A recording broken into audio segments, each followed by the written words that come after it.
Who are you is a question I like to ask from time to time. It's such an obvious question, but it always gets very funny reaction, especially when I make it to people I barely know and when I talk with them for the first time. People act genuinely surprised when I do, and then they start to tell you things, which is kind of the point, I guess. How they frame those things is even more important than what they actually say. I mean, what they say is important, but what they choose to talk about. Usually they tell you a story, because who someone is as much a list of characteristics of what they have or what they are wearing or whatever, is as much that as it's a story of how they came to be this way, or where they come from, and what happened in their lives. And it's such a weird question to question, but actually it's something we have to do all the time. It's something we try to answer all the time, every second, not just when we are lost in some weird kind of self-reflection, standing in our bed, looking at the ceiling, lost in our thoughts. It's a deeply philosophical question, but it's a much more practical one also. We don't answer that question constantly by being conscious about it. It's not a frivolous thing to define ourselves or to think who you are or who you want to be or how do you want to be perceived. It can be frivolous, but it's not really. And I think it's a process. There's this concept called individuation, which some early psychoanalytics try to define as some kind of stage in a person's life in which they decide who they are and they become their definitive form. Now, I don't believe in definitive forms. I don't believe in true selves. I think there are practically infinite ways someone can instantiate themselves in the world based on their decisions and circumstances, and not one holds a special place. A much more interesting definition of that, it's more philosophical, in which it says that individuation is the tension between losing yourself in the collective and losing yourself in narcissistic self-absorption. And I think it's a process much more than it is a stage. And I find very insightful that it's a tension between those two things and not some casual term for self-actualization or becoming your true self, that it's mostly about you. The mere term suggests that it's an interplay. You can't define yourself in a void, because the same language of meanings you use to tell yourself who you are and make decisions based on that is completely dependent on your social and cultural reality. No man is an island, and I will repeat this a lot of times during this, whatever this is. Alright, this is so very fine and dandy, but apart from its abstract meaning of what do you consider yourself to be, how do actually people individuate ourselves, instantiate themselves in the world? How do we partake in that process, in that constant conversation of us and our environment? Because no man is an island, and this is as much of a conversation as anything else. You behave a certain way or change a certain way, and that gets tested in the world, in the social world, in the material world, that has consequences, and those consequences and the perception of others and the reaction of others reflects back at you, and you adjust most of the time unconsciously to that and slowly find a way. The question of who you are gets in that way answered in every little decision you make, even when you're not conscious about it, and it's not a process you partake in alone in a void. We instantiate yourself in infinite ways in everything, but I have taken the liberty to separate 4 categories. I know it's magnanimous from my part. The first, the rather obvious one, is, let me think, aesthetic self-presentation. And I think most people will associate it directly by what do you wear, but it's much more than that. There's an aesthetic sense of the self, and those decisions we take about what do we like, how do we present ourselves, the gestures we make, the hair we have, the shoes we wear, how do we decorate our house, our spaces that are only for us. There's an aesthetic sense of that. There's a constant individuation of that. It's not a mere sense of pleasure or objective feng shui or whatever. Another way we instantiate ourselves is by talking in the most broader sense, by communicating ideas with others. And not only communicating ideas, but this whole interplay in the social world, in that what ideas do we have, what do we identify us with in that intellectual or belief area, what roles do we partake in, how much those roles define us. The other is action. Action is about what we do, is about the consequences in the material world that our predisposition to certain things has. And you might think that's not very much a matter of who you are, but I think it is. I think you aren't things in a void. You are brave because you take decisions based on that bravery, and that bravery has an effect on what happens. And this is an obvious, silly example, but what I mean is that what you do is not fundamentally divorced from what do you think yourself are, how do you see yourself, what do you want to become, how do you envision this future in which you have become a certain part in the world.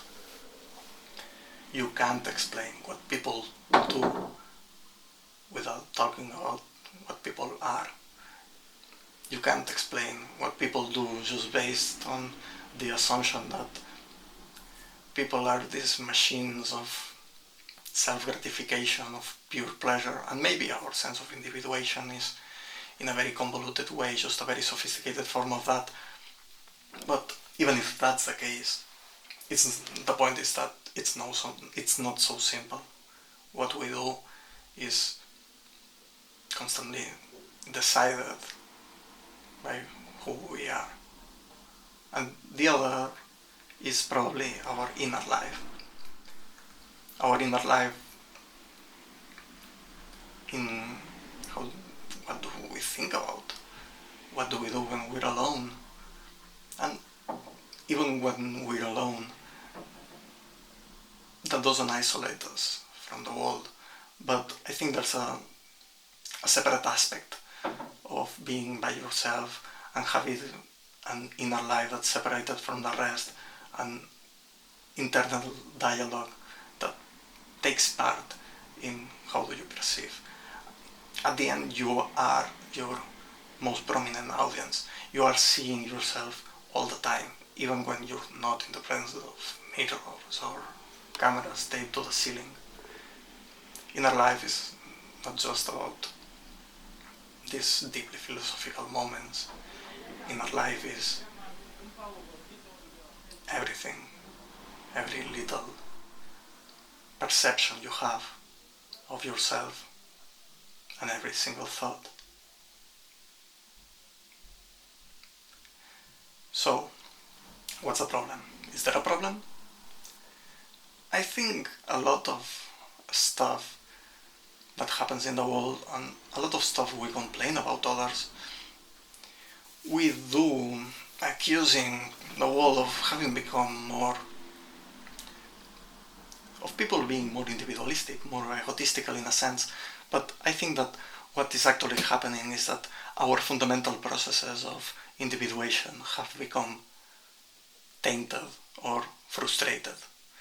The attempt at individualization is the same it's always been. It's not inherently frivolous or it's not inherently good or bad, but the way in which we try to do those things has fundamentally changed, and that's because the world has fundamentally changed.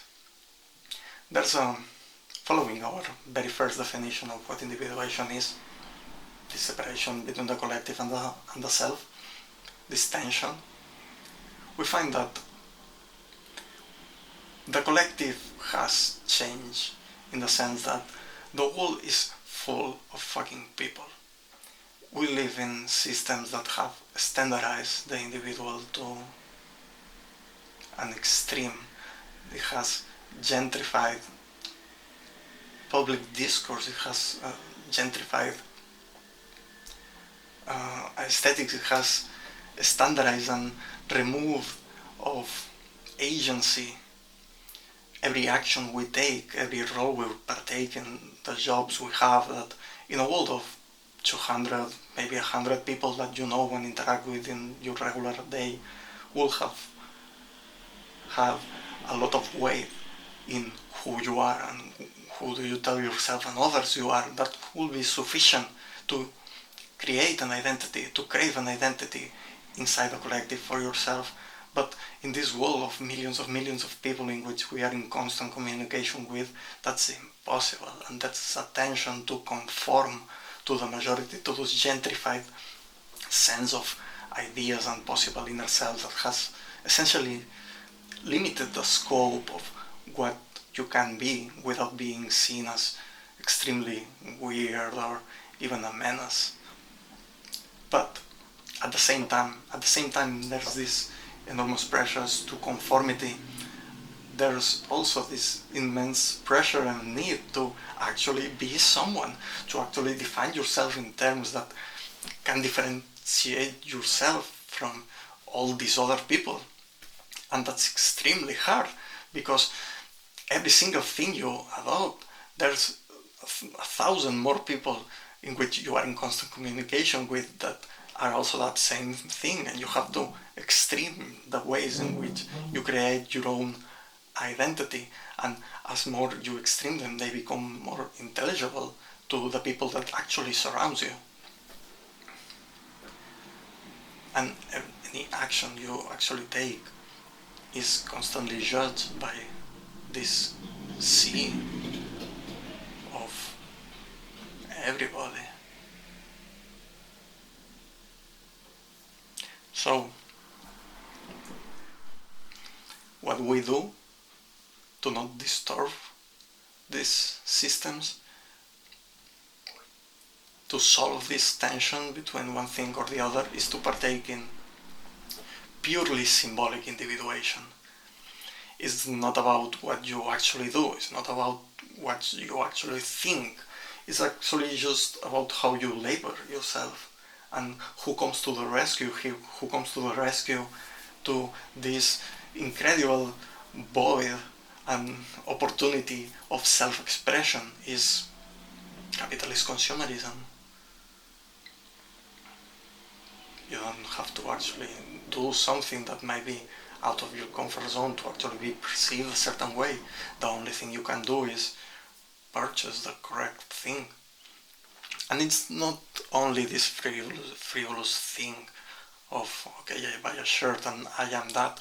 It's a much more rooted sense of that the very language of who we are is defined by those things.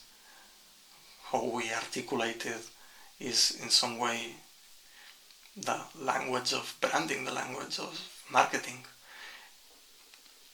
And it's not the origin of the whole framework. I mean, people have been doing this since humans are human. We have always used commodities as a way to signify prestige or to virtue signaling something, but what has happened is a fundamental change in the logic behind it and the speed and focus in which it happens. It started by just people trying to sell their little product by linking it to a much more broader idea, and it has hijacked the very system of meanings we associate things with. And it's very useful, and I don't think it's inherently bad. I mean, if you want to be perceived a certain way, if you see yourself a certain way, why wouldn't you express yourself with these incredible tools? But the whole system, the whole architecture of how this is built, it seems incredibly void in some way.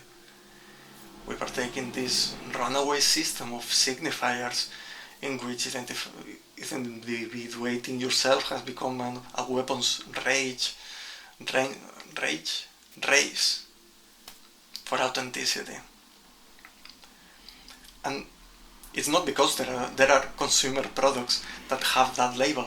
You don't see a supermarket aisle about individuation that says self in big letters. It has become just the flavor of every single product out there. Every single product has imbued in them this almost fetish quality in which they try to attract certain people, but also they are the tool you use to say, I am a certain way, so I must buy this thing. And it's not a conscious thing, you just choose. And in that choice, in that immediate choice, when you are there and you grab the thing and you pay for it, there's all this world of who you are. And you are answering that question constantly. And the very language, that's what I mean by the very language of individuation has become this. Every single brand out there says something about you, and you hope it does because it adds this surplus symbolic plus to it.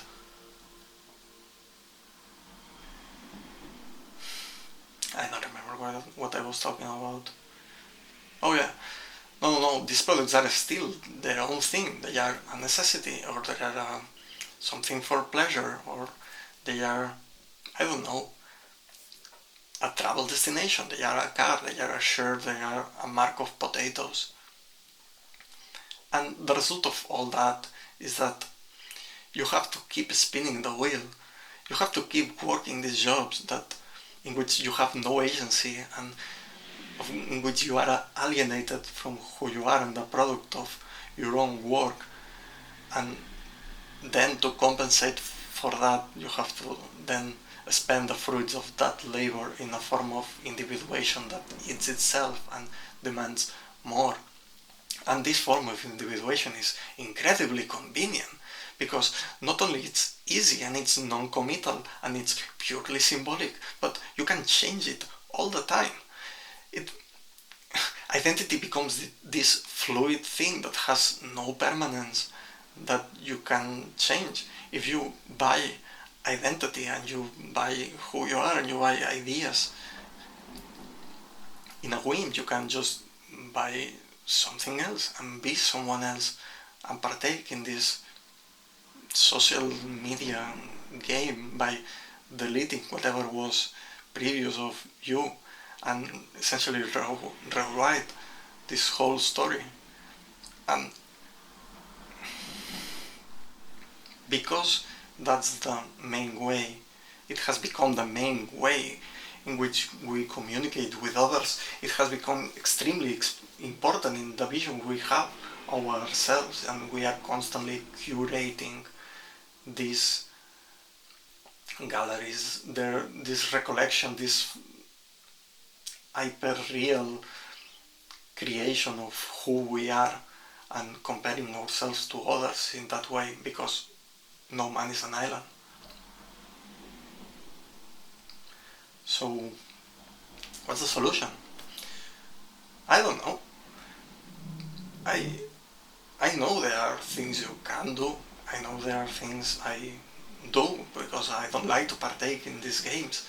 I don't like to feel trapped in a hamster wheel over and over, trying to constantly surround myself with things and stuff that is supposed to say who I am. I feel trapped in this hall of constant mirrors being asked that question over and over again. So I think something people can do is just create stuff. Why instead of buying stuff we just don't make our own shit? I mean, that's what I do most of the time, but even that gets corrupted, if you want to say that word, in this new world in which, yes, we do things, but most of the time we do things not because it born from a idyllic sense of self-expression in which we want to share of our true self and vulnerabilities with the world. A lot of people just want the label that comes for it. It follows the same consumer logic, the same algorithmic logic of adhering yourself to concepts in this superficial way. And we end up doing, I don't know, writing or music or whatever the hell people do because we want that label, because we want to see ourselves as an artist. And to do that, it's just enough to pretend to do the things or do things that just fit the formula of what is supposed to be a song or what is supposed to be a sculpture, and not trying to really say anything unique and partake this in this safe way in which we defend ourselves by saying, no, I do my own shit and I don't want to compare myself to others, I don't want to, in some way, I just do my thing, and if someone likes it, that's okay. But that's an inherently defensive, self-absorbed posture in which, yes, maybe you can ease some of that creator anxiety for yourself, and maybe that allows to express yourself in a more authentic way, whatever that is. But it's a dead end. Remember, it was about this compromise, about solving this tension, about this process of conciliating, drowning yourself in the collective, and self-absorption. So there has to be an interplay there. And if the majority of stuff we create is in those lines, and even when we do the work and we actually do things, there is no audience for it, and there's no interplay with our surroundings, because everyone has been consumed by this sea of infinite content that we consume all the time and grabs our attention and doesn't let go, and we don't care about what others do, and we hate each other because the presentations you see that others have and the conception they want to portray of themselves and their genuine expressions are curated and you see as inherently disingenuous, not only what others do, but what you do, because you have to play that game. The result is that we hate each other and we are in debt. And I think that's the main, very quite good encapsulation of the times we live in. So, what do we do?